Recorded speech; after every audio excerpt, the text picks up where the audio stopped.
ഇറാന്റെ പരമോന്നത നേതാവ് അലി ഖമനേയി കൊല്ലപ്പെട്ടു. ഇസ്രായേലും അമേരിക്കയും ഈ യുദ്ധം ആരംഭിക്കുന്ന സമയത്ത് അവരുടെ പ്രധാനപ്പെട്ടതായിരിക്കുന്ന ലക്ഷ്യം എന്ന് പറഞ്ഞാൽ അലി ഖമനേയിയായിരുന്നു. അദ്ദേഹത്തെ ഇല്ലായ്മ ചെയ്യുക എന്നുള്ളതായിരുന്നു ഇവരുടെ പ്രധാനപ്പെട്ട ലക്ഷ്യം.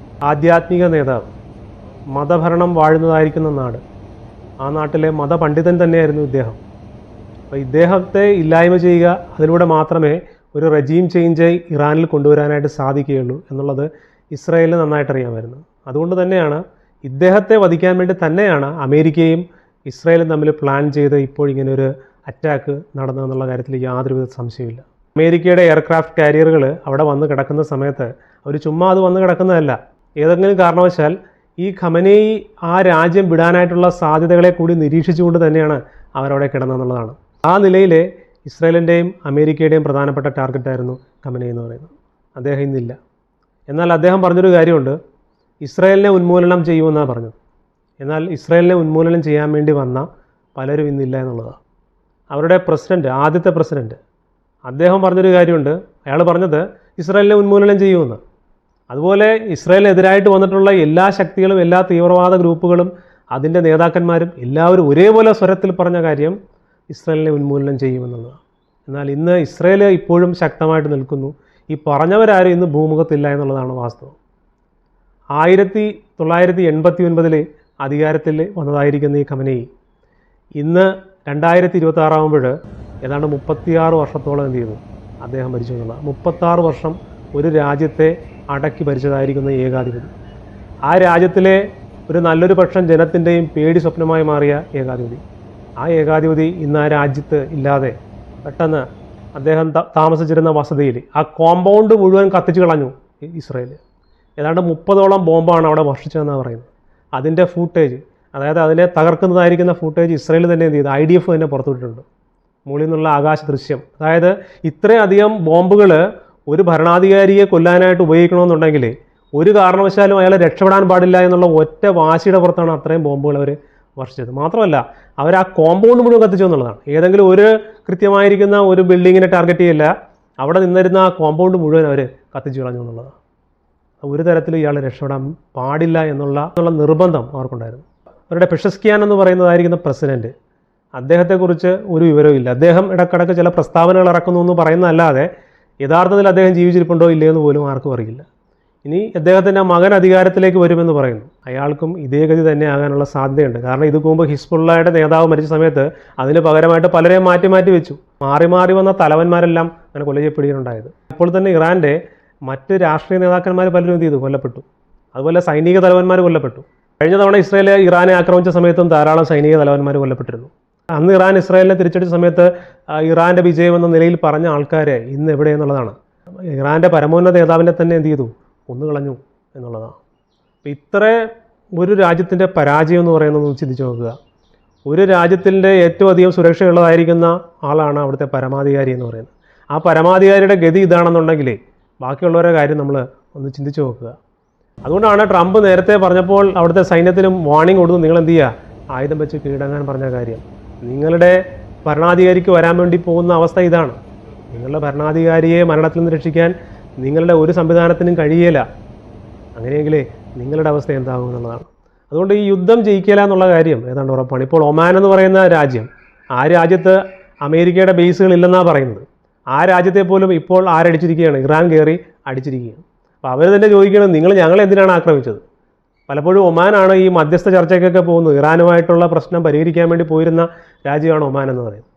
ആ രാജ്യത്തെയാണ് ഇപ്പോൾ ഇറാൻ കയറി അടിച്ചിരിക്കുന്നത്. ചുറ്റും കിടക്കുന്ന ഗൾഫ് രാജ്യങ്ങൾ പലരും ചോദിക്കുന്നൊരു ചോദ്യമുണ്ട്, എന്താണ് നിങ്ങൾക്ക് സുബോധം നഷ്ടപ്പെട്ടോ? നിങ്ങളെന്തിനാണ് അയൽപക്കക്കാരായിരിക്കുന്നത് ഞങ്ങളെ എന്ത് ചെയ്ത് ആക്രമിക്കുന്നത്? നിങ്ങളുടെ യുദ്ധം ഞങ്ങളോടല്ലല്ലോ, പിന്നെ ഞങ്ങളെന്തിനാണ് ആക്രമിക്കുന്നത് എന്നുള്ള നിലയിലാണ് ഇറാനോട് പറയുന്നത്. ഇങ്ങനെ വന്നു കഴിഞ്ഞാൽ നിങ്ങൾ ലോകത്ത് ഒറ്റപ്പെടും, നിങ്ങളെ ഞങ്ങൾ ഒറ്റപ്പെടുത്തും എന്നുള്ള നിലയിൽ ഗൾഫ് രാജ്യങ്ങൾ പോലും ഇറാനോട് സംസാരിക്കാൻ തുടങ്ങി. മുൻപ് ഇസ്രായേലിനെതിരായിട്ട് ഇറാൻ അവിടുന്ന് മിസൈലുകൾ തൊടുത്തുവിടുന്ന സമയത്ത് ഗൾഫ് രാജ്യങ്ങളെല്ലാം രഹസ്യമായിട്ട് ഇറാനെ സപ്പോർട്ട് ചെയ്തിരുന്നതാണ്. അവർ ഷിയ സുന്നി അങ്ങനെയുള്ള വ്യത്യാസങ്ങളും ശത്രുതയും ഉണ്ടെങ്കിൽ കൂടിയും ഇവർ ആർക്കെതിരായിട്ടാണ് യുദ്ധം ചെയ്യുന്നത്? ഇസ്രായേലിനെതിരായിട്ടായതുകൊണ്ട് തന്നെ ഇവരുടെ ഒരു മൗന സമ്മതം ഉണ്ടായിരുന്നു. എന്നാൽ ഇന്ന് അത് മാറിയിരിക്കുകയാണ്. ഇസ്രായേലിനെ ഇറാൻ അടിക്കുന്നത് ഒരു തരത്തിൽ ഉള്ളുകൊണ്ട് സന്തോഷിക്കുന്നവരാണ് ഈ ഗൾഫ് രാജ്യങ്ങൾ. എന്നാൽ ഇന്ന് നേരെ തിരിച്ചു പറയുകയാണ്, അവരുടെ കയ്യിൽ നിന്ന് വരെ കാര്യങ്ങൾ മാറി എന്നുള്ളതാണ്. ചിത്രങ്ങളായിട്ട് വിചാരിച്ചിരുന്നവർ പോലും എന്ത് ചെയ്തു, ശത്രുക്കളായി പോകുന്നതായിരിക്കുന്ന ഗുരുതര അവസ്ഥയിലേക്ക് ഇറാൻ മാറുകയാണ്. അല്ലെങ്കിൽ ഒമാനെ ആക്രമിക്കേണ്ട കാര്യം എന്താണ്? ഒമാനെ ആരാണ് ആക്രമിച്ചത്? ഇറാൻ ആക്രമിച്ചത്. എന്തിന്? മധ്യസ്ഥ ചർച്ചയിൽ തങ്ങൾക്ക് വേണ്ടി സംസാരിച്ചിരുന്ന ഒരു രാജ്യം. ആ രാജ്യത്തെ എന്തിനാണ് ഇറാൻ ആക്രമിച്ചത്? അതായത് ഇറാൻ്റെ പിടിയിൽ നിന്ന് എല്ലാം പോവുകയാണ്. ഇറാൻ്റെ കയ്യിൽ നിന്ന് എല്ലാം എന്ത് ചെയ്തു? പോവുകയാണ്. ഇറാൻ വിചാരിക്കുന്നത് പോലെ കാര്യങ്ങൾ മാറുന്നില്ല. ഈ ലോകത്തിന് മുൻപിൽ ഇറാൻ ഒറ്റപ്പെട്ടു പോകുന്ന തലത്തിലേക്ക് മാറുന്നു. റഷ്യ നേരത്തെ ഇറാൻ ഒരുപാട് സഹായം ചെയ്തിരുന്നതാണ്. ആയുധങ്ങളും അതുപോലെ എയർക്രാഫ്റ്റുകളൊക്കെ നൽകി സഹായിച്ചിരുന്ന രാജ്യമാണ്. റഷ്യ എന്തേ ഇവിടെ സംസാരിക്കാത്തത്? ചൈന എന്തേ കാര്യമായ നിലയിൽ സംസാരിക്കുന്നത്? യുദ്ധം നിർത്തണം, യുദ്ധമര്യാദകൾ എന്നൊക്കെ പറയുന്നുണ്ട്. അതല്ലാതെ അതിനപ്പുറത്തേക്ക് എന്താ ചൈന ഇടപെടാത്തത്? തുർക്കി ഇവിടെ ശക്തമായിട്ട് ഇടപെടാത്തത്? കാരണം പ്രതികൂലമായിട്ട് നിൽക്കുന്നത് അമേരിക്കയാണെന്നുള്ളതാണ്. അവിടെയാണ് ഇസ്രായേലിൻ്റെ ബുദ്ധി എന്ന് പറയുന്നത്. ഈ യുദ്ധം ചെയ്തിരുന്നത് ഇസ്രായേൽ ഒറ്റക്കായിരുന്നുവെങ്കിൽ തീർച്ചയായിട്ടും ഈ പറയുന്ന തുർക്കിയും അതുപോലെ തന്നെ മറ്റ് രാജ്യങ്ങളൊക്കെ എന്ത് ചെയ്തിരുന്നു? ഇറാൻ്റെ കൂടെ ചേർന്ന് ഈ ഇസ്രായേലിനെ സമ്മർദ്ദത്തിലാക്കുമായിരുന്നു. ഇസ്രായേൽ ലോകത്ത് ഒറ്റപ്പെടുന്ന നിലയിലേക്ക് കാര്യങ്ങൾ മാറുമായിരുന്നു. അതുകൊണ്ടാണ് ഇവിടെ അമേരിക്കനെ ചേർത്ത് നിർത്തിക്കൊണ്ട് ആരാണ് യുദ്ധം ചെയ്യണമെന്ന് വെച്ചാൽ ഇസ്രായേലാണ് യുദ്ധം ചെയ്യുന്നത്. ഇസ്രായേൽ ചെയ്യാൻ വെച്ചിരുന്നതായ യുദ്ധം അതിൻ്റെ എല്ലാ അർത്ഥത്തിലേക്കും അവരെന്ത് ചെയ്യണം? അതിനെ പൂർത്തീകരിക്കുന്നതാണ് നമുക്കിവിടെ കാണാനായിട്ട് സാധിക്കുന്നത്. ആദ്യം ഇറാനും ഇസ്രായേലും തമ്മിൽ പ്രശ്നമുണ്ടായ സമയത്ത് അമേരിക്ക പറയുന്നത് കേൾക്കാതെ അവർ പ്രവർത്തിച്ചിരുന്നുവെങ്കിൽ ഇന്ന് ഇസ്രായേൽ ഇറാനുമായിട്ടുള്ള യുദ്ധത്തിൽ ഒറ്റപ്പെട്ടു പോകുമായിരുന്നു.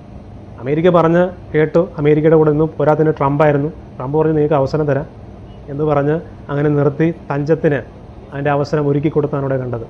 കൂടെ ആര് നിന്നു കൊടുത്തു? അമേരിക്ക നിന്നു കൊടുത്തിട്ട് ഇസ്രായേലിനെ കൊണ്ടത് ചെയ്യിക്കുകയാണ്. ഇസ്രായേൽ ഇതിനോടകം പറഞ്ഞു 500 ടാർഗറ്റുകൾ എന്ത് ചെയ്തു?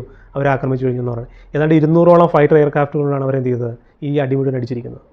അത് ഇറാൻ്റെ മണ്ണിൽ കയറിയിട്ട്. അവരുടെ ഇൻ്റലിജൻസ് എന്ന് പറഞ്ഞാൽ നമ്മൾ വിചാരിക്കുന്നതിന് അപ്പുറമാണ്. അവരുടെ ചാരന്മാർ ഈ പറയുന്ന ഖമനയുടെ കൂട്ടത്തിൽ തന്നെയുണ്ടെന്നുള്ളതാണ്. അവർക്ക് അവിടെ നിന്ന് വാർത്തകൾ എത്തിച്ചു കൊടുക്കും. അങ്ങനെ കൃത്യമായിട്ട് ഖമനി എവിടെയാണെന്നും ഖമനയുടെ കുടുംബം എവിടെയാണെന്നും ആരൊക്കെ എവിടെയൊക്കെയാണെന്നുള്ള കാര്യം അവർക്ക് കൃത്യമായിട്ടുള്ള അറിവ് കിട്ടും. അവർക്ക് ഈസിലി എന്ത് ചെയ്യാൻ പറ്റും? ഇവരെ ടാർഗറ്റ് ചെയ്യാനായിട്ട് സാധിക്കുമെന്നുള്ളതാണ്. അതുകൊണ്ടാണ് ഇത്ര കൃത്യമായിട്ട് എവിടെയാണോ അദ്ദേഹം അവിടെ തന്നെ കൊണ്ടുവന്ന് അടിച്ച കോമ്പൗണ്ട് മുഴുവൻ നശിപ്പിച്ച് കളഞ്ഞത്. ഇനി നമ്മൾ ചിന്തിച്ച് നോക്കുക, ഇസ്രായേലിനെ നശിപ്പിക്കാനായിട്ട് ഇറങ്ങി തിരിച്ചായിരിക്കുന്ന ഒരു ഭരണാധികാരി ഇത്രയും കാലം അത്രയും അയാളുടെ ലക്ഷ്യം എന്ന് പറഞ്ഞു കഴിഞ്ഞാൽ ഇസ്രായേലിനെ ഇല്ലായ്മ ചെയ്യുക. ഇതൊക്കെയായിരുന്നു ഇവരുടെ ലക്ഷ്യങ്ങൾ. പക്ഷേ അതെല്ലാം എന്ത് ചെയ്തു? തകർന്നുപോയി. ഇന്ന് ആ മനുഷ്യനില്ല. മാത്രമല്ല ഇസ്രായേലിൽ ഒക്ടോബർ 7 ശേഷം ഇസ്രായേലിനെതിരെ നിന്നവരുടെ എത്ര പേര് നേതാക്കന്മാരുണ്ടെന്നുള്ളത് ചിന്തിച്ച് നോക്കുക. നിന്ന സകല നേതാക്കന്മാരും ഇന്ന് മണ്ണിനടിയില്ല. സകല നേതാക്കന്മാരും, ഹമാസിൻ്റെ നേതാക്കന്മാരെല്ലാവരും തന്നെ എന്ത് ചെയ്തു?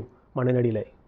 അതുപോലെ ഹിസ്ബുള്ള, ഹൂതി, അതുപോലെ തന്നെ ഇപ്പോഴെന്താണ് ഇറാൻ എന്ന് പറയുന്ന ഒരു രാജ്യത്തിൻ്റെ പരമോന്നത നേതാവിനെ തന്നെ എന്ത് ചെയ്ത്?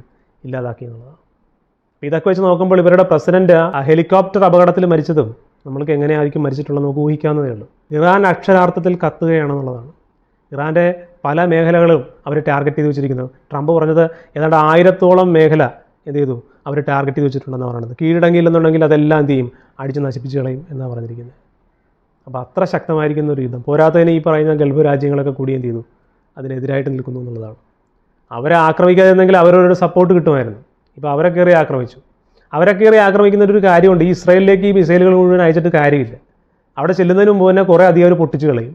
പിന്നെ അവിടെ വീഴുന്ന കുറേ മരുഭൂമിയിലും അവിടെ ഇവിടേക്കായിട്ട് വീഴുന്നതല്ലാതെ കാര്യമായിരിക്കുന്ന നഷ്ടം ഇസ്രായേൽ വരുത്താനായിട്ട് സാധിക്കുന്നില്ല. പിന്നെ എന്തിനാണ് ഇതെല്ലാം കൂടി കയറ്റി അയച്ച് പറപ്പിച്ച് വിട്ടിട്ട് വെറുതെ പൈസ കളയുന്നതല്ലാതെ ഒരു പരിപാടി നടക്കില്ല എന്നുള്ളതാണ്. കാരണം ഇത്രയും ദൂരം എന്ത് ചെയ്യണം? ഈ മിസൈലുകൾ യാത്രയാണ്. പല രാജ്യങ്ങളുടെ മുകളിലൂടെയാണ് പോകുന്നത്. മറ്റേതെങ്കിലും രാജ്യങ്ങളുടെ മുകളിലൂടെ പോകുന്ന സമയത്ത് അവർ തന്നെ കുറേ എണ്ണത്തിന് അടിച്ച് താഴെയിടും. പിന്നെ അമേരിക്ക എന്ത് ചെയ്യും? കുറേ എണ്ണത്തിന് അടിച്ച് താഴെയിടും. പിന്നെ ആ ശേഷിക്കുന്നതാണ് ഇവിടെ ചെല്ലുന്നത്, ഇസ്രായേലിൽ ചെല്ലുന്നത്. അതിൽ നല്ലൊരു ശതമാനം അവരുടെ ഇൻ്റർസെപ്റ്റർ വെച്ചിട്ട് താഴെയിടും. പിന്നെ ചിലത് വീഴുന്നതാണ്, ചില പരിക്കുകളൊക്കെ ഇട്ട് വരുന്നത്.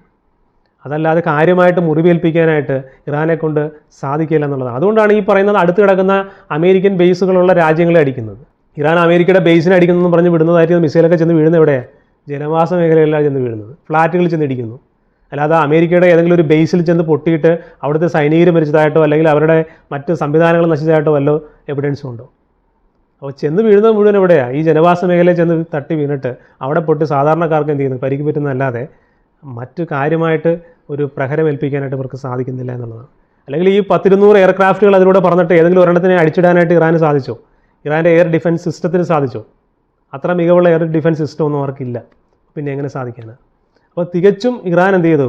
ബലഹീനമായ ഒരു തരത്തിലാണ്. റെജീം ചേഞ്ച് എന്ന് പറയുന്നത് അതിൻ്റെ എല്ലാ അർത്ഥത്തിലും അടുത്തിരിക്കുന്നു എന്നുള്ളതാണ് കാണാനായിട്ട് സാധിക്കുന്നത്.